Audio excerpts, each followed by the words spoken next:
Indiana Dunes National Park this morning. It is Sunday, my one day off a week, and this is, as I looked online, America's newest national park. It was just created, transferred into being a national park. I believe it was February of 2019, so just under a year ago.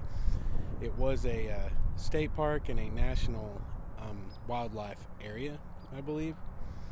And anyway, thought I'd check it out. It's only 2 hours from Kokomo. Got all day to do it. Lake Michigan, sand dunes, things of that nature. So that is what the adventure is today. It is like 24 degrees with the wind chill. It's putting it around, I think it's like 12. It's really cold right now. It is really cold right now. So, as uncomfortable as that may sound, that's exactly what I'm after, right? Is experiencing the places that I go for what they are. In northern Indiana, right on the eastern edge of Lake Michigan, snow on the ground, frigid temperatures. That's what it's all about.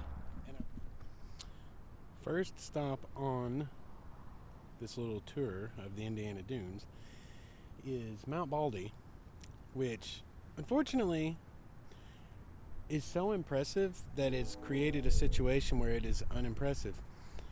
It is encroached upon their parking lot area, and the area is closed to protect the fragile ecosystem of the dune.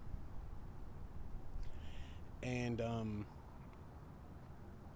it's basically so big and so enclosed in such a tight area that you can't really take it in. You can't really see how big it is. But the first thing you notice is this here. The second thing you notice is that people have not heeded the signs, as is the norm. The third thing is it is ginormous, if you can get an idea here. Also, look at the size of that tree, how high the sand is on that tree. These are what they call tree graveyards. As the sand dunes move, they encompass forests and basically swallow these trees whole, and this is really cool.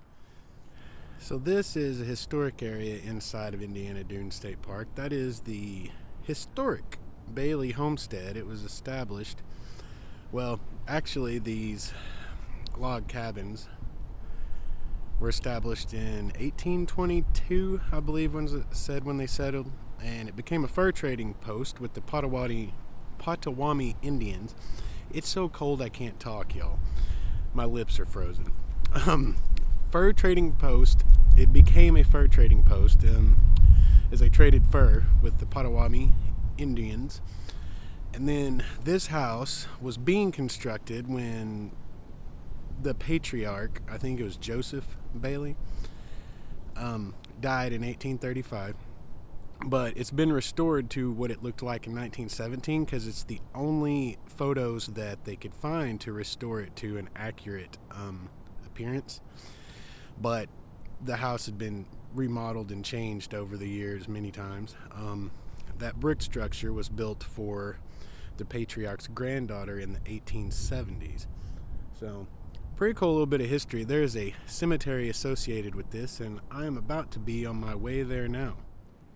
We have to talk about this cemetery, y'all. And some of you that are not historically inclined, you may not think that it'd be that interesting, but this cemetery tells a story of eternal pettiness that I have to share with you. The cemetery, the first burial in it by Caucasian immigrants was Joseph Bailey's son in 1835. Let's start with, I am at ground level right now. You can see steps leading up. Why are they leading up, you may ask? I'm about to show you. Anyway, the cemetery was at ground level originally when Joseph Bailey's son was buried here. And many others of the Bailey family came to be buried here. Now, this started in 1835. You can see this wall encompasses the whole thing. This wall was not here originally, obviously. In 1866, one of Joseph Bailey's, I believe it was his granddaughter, apparently got a bee in her bonnet about something because other Swedish immigrants had been burying their dead here. and I guess she decided she didn't like that. Apparently there were some strained relations between the Baileys and the rest of the community. We see now I've walked up the steps and I'm at, again, quote unquote, ground level.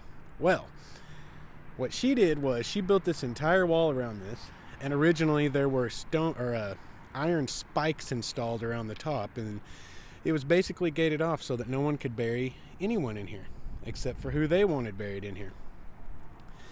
And to further this story of eternal pettiness, in 1906, one of her descendants, I guess, decided to finish the job that her granny had started. And the reason this is at ground level is because she had a concrete wall poured that I don't believe, it's that wall out there that runs around. And she had this entire area, including the inside of the walls that her great-grandmother had built in 1866, filled with sand. And while they were doing this construction, they disinterred several bodies that were not of their family, including, most likely, many Native Americans and their ancestors. And they were removed, we're not sure where. I couldn't see anywhere where it said where they were removed to, but they were disinterred and removed from this burial plot. And this was filled in with sand. So anyway, if y'all don't think people can be petty, this giant landmark stands as a testimony to the fact that they can. So I have made my way to a giant body of water, which I am given to assume is Lake Michigan.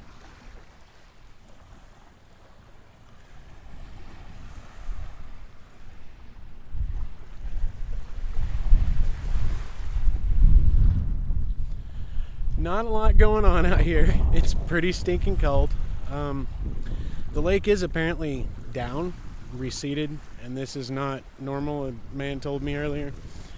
You can see all these rocks and pebbles and different things, and apparently that's not completely normal. Let's see if we can see this. Just barely all the way across the water. That's Chicago. That is 28 miles away across the lake from where I'm at.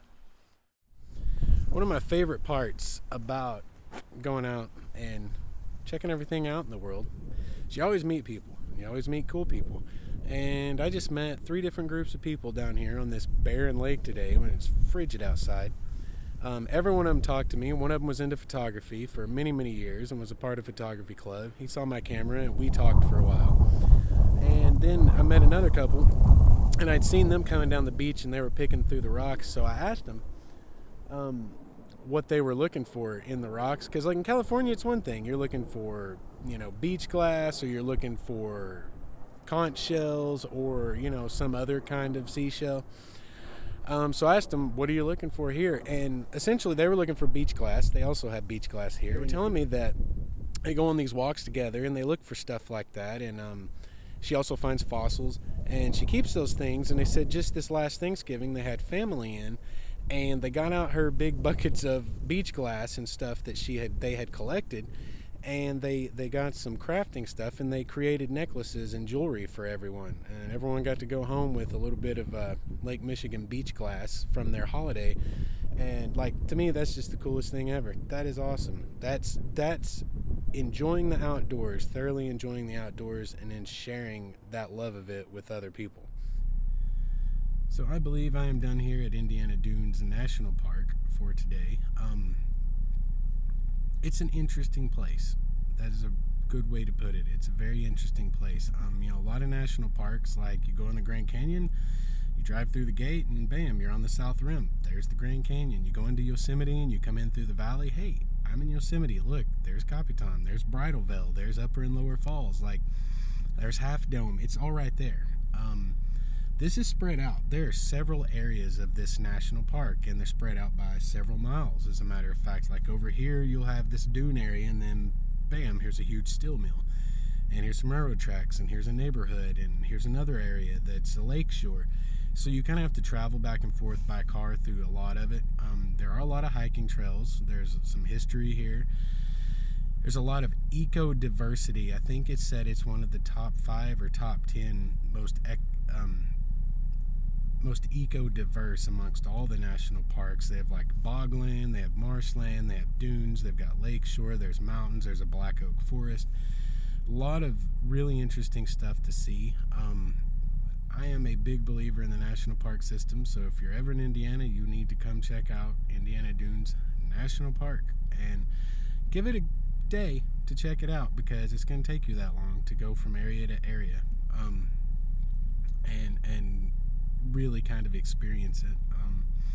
But I think I'm done for today. I'm about to go find me something to eat and head back for Kokomo. If I find anything interesting along the way, I will very likely film it, but this is probably going to wrap it up for this trip.